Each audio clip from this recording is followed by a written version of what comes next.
Clair Obscur Expedition 33. I'm going to have to sit down for this one.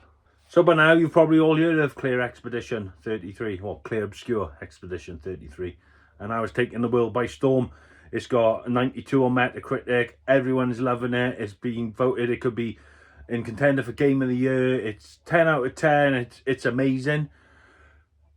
Which is amazing when you think that it was made by a studio of just 30 people, you know, ex-Ubisoft employees.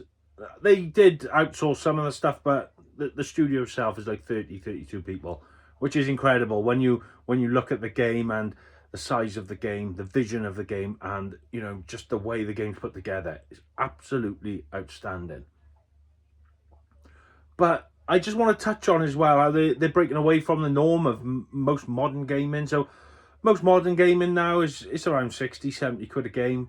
You buy the game, it's broken on day of launch, it needs updates. You can buy DLCs, you can pay for things, and you have the ongoing currency where they just take money and draw it out of you. This isn't like that. It gives you plenty of content. It gives you side quests, and some of the side quests are awesome.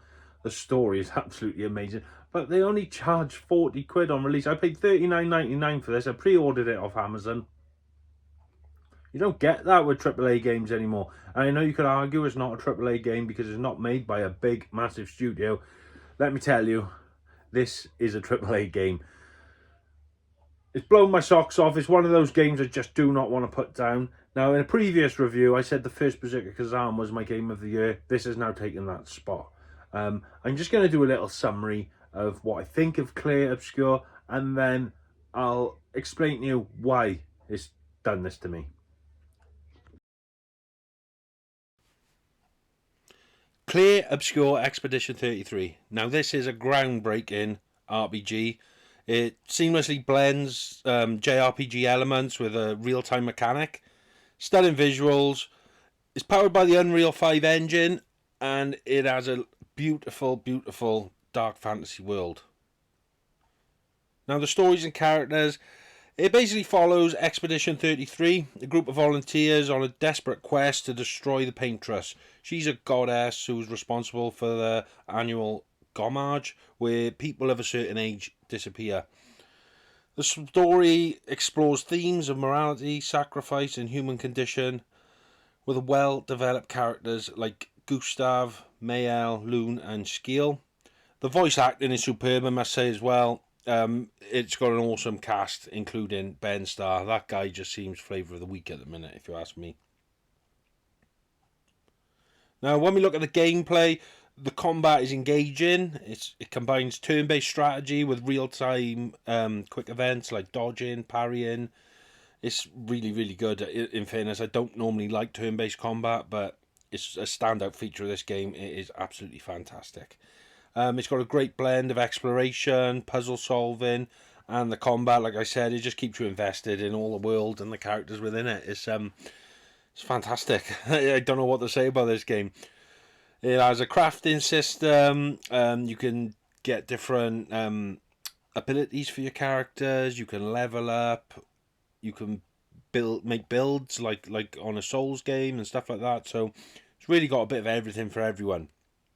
Now, I can't go any further without talking about the visuals and the soundtrack. The visuals are breathtaking with detailed environments and characters, but you really need to see it to believe it. It's a proper dark fantasy world. It's outstanding. And the soundtrack is just impressive. It perfectly captures all the atmosphere and emotional weight of the story. It's probably one of the best soundtracks in the game for many a year. They really smashed out the park with this soundtrack. It is absolutely phenomenal. Clair Expedition as well, Clair Obscur I should say, has had an awesome reception. It's awesome acclaim from critics. It's got an average score 92% on Metacritic and stuff. It's sold 1 million units within the first 3 days. I think it's up to like close to 10 million now, which is absolutely outstanding for the studio's first game. So hats off to them for that. Now, overall, I think Clair Obscur Expedition 33 is a must-play, especially if you're an RPG fan and you like the dark fantasy elements. It's got an engaging story, addictive gameplay, stunning visuals. It really is one of those games that stick with you. It's like an unforgettable experience, if you will. If you're looking for something that'll challenge you and leave a lasting impression, Clair Obscur is an excellent choice, and it's currently sat at my game of the year so far. So I'm going to give this like a 9.5 out of 10. So I do suggest people buy it. It is absolutely phenomenal. So that's my little summary of Clair Obscur Expedition 33. Now, I just want to say there wasn't any hype around this game. I think I seen a trailer or something or an upcoming thing, and I was like, that looks pretty cool. I had no idea about anything of the game. I pre-ordered it as soon as I could. I seen it on Amazon. I pre-ordered it. I pre-ordered the same day as First Berserker, and there was another game. Can't remember. I pre-ordered 3, and I knew nothing of it. People talked, don't they, about games and things, and I can't remember who it was. It may have been Jordan from Wild Game Hunting. He said that apparently it's a turn-based game, and I was immediately like, oh man, I hate turn-based games, but it still looks pretty cool. I'll give it a go. By Joe, I'm glad I did. A lot of people never even heard of this game. I said I got this game coming, and they're like, what the hell is that? Never heard of it. But it's changed my mind with turn-based combat completely. They have put a different edge on it. They've made it's not so boring. It's not so hit your opponent, wait for them to hit you, hopefully they'll get a miss. They've added a parry and dodge mechanic to the game, which is absolutely fantastic. It's almost Sekiro-esque or Lies of P, where to parry you do need to have that pinpoint precision. The window's not as small as games like that, but it's pretty tight. But the beauty of it, if you get a parry down, you can counter-attack, which it's just an amazing experience. So the combat itself is like nothing I've ever played. Like I said, it's changed my mind on turn-based combat. So, you know, look out turn-based combat games, because I'm gonna start picking you up again, because I haven't picked one up since the early Final Fantasies. I'm not gonna lie. Visually, this game is stunning. They have Sandfall have made an absolute awesome world. It's great to explore.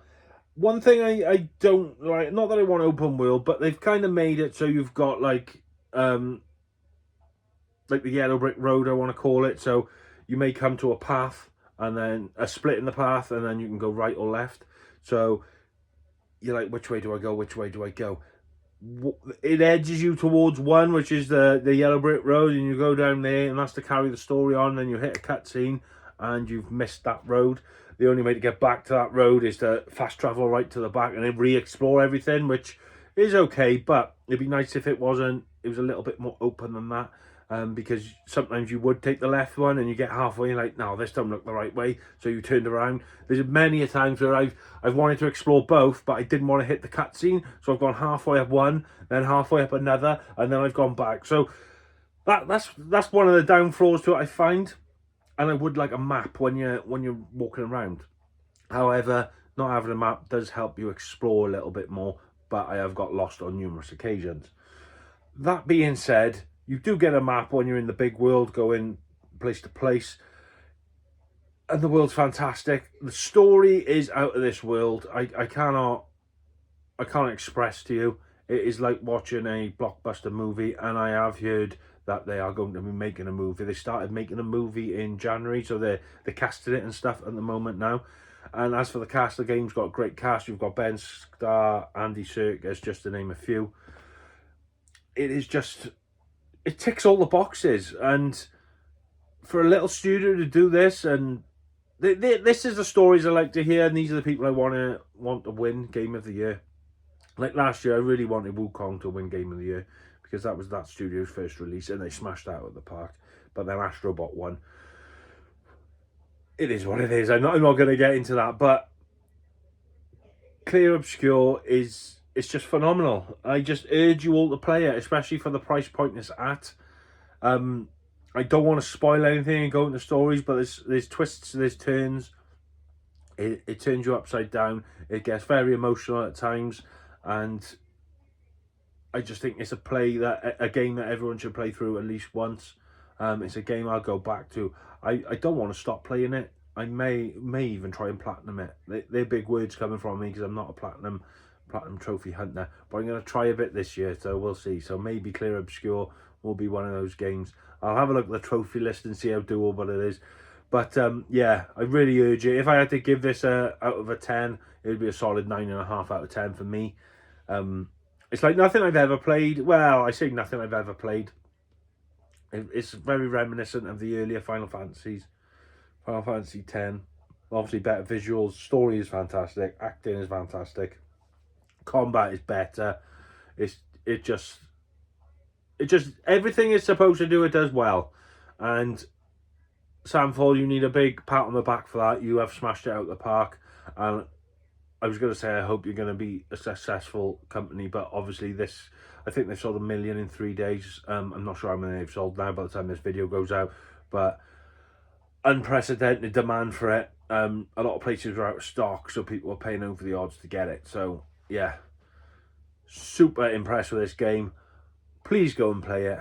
I'll catch you all on the next one. Take care of yourselves, stay safe, and game on. Big respect to the gamer, name of Wayne, in his royal PlayStation. Wayne's the same, and he's got love for the levels, high score or not. But for now, he'll show you why his collection's hot. Wayne's World! Game set!